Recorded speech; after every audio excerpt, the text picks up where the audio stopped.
Pakita ko na rin quickly yung paano ang ginawa para ma-intersect ang revised land cover layer saka municipal boundaries.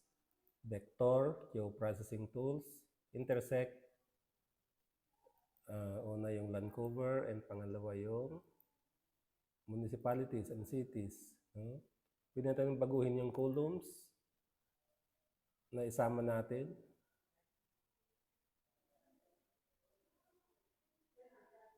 Descript lang. Land cover na siya kasi yun ang revise. Tapos, dito naman ay, ba't pareho merong cities and municipalities. Ito, name 2. Name 2 lang. So, ibig sabihin, ang mariretain lang yung name 2, which is the municipal boundaries and column ng LC of the revised land cover. So, save natin siya sa output. Geo package. Yan, sa lab 4 ay LC 2 Moon Sabela. LC2 kasi revised land cover yan.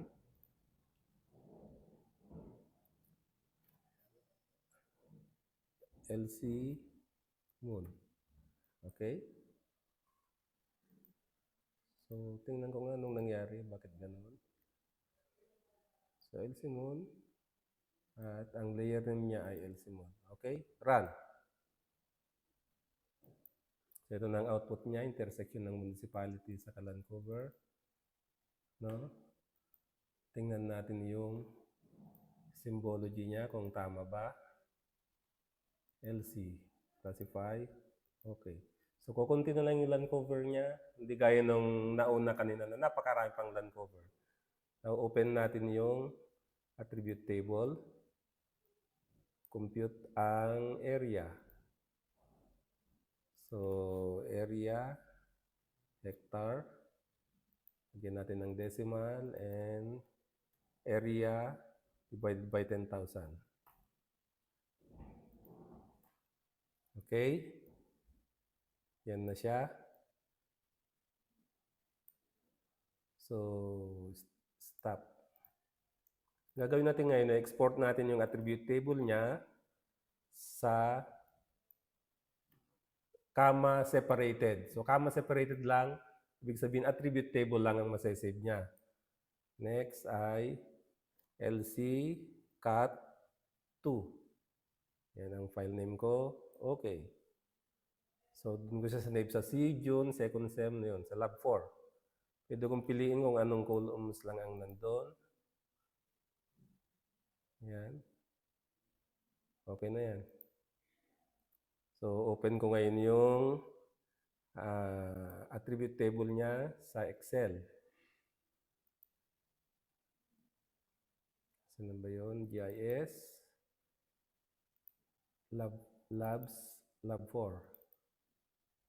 Date. Yan. So, read only siya kasi naka-open. Control A, C. Copy ko siya. Paste sa nyo. Yan. Ngayon, ready na akong mag-insert ng pivot table. Pivot table. Existing. Dito ilagay. Okay. LC, land cover ay sa columns. Name 2 ay sa rows. Yun. At ang values, ang area ay sa values.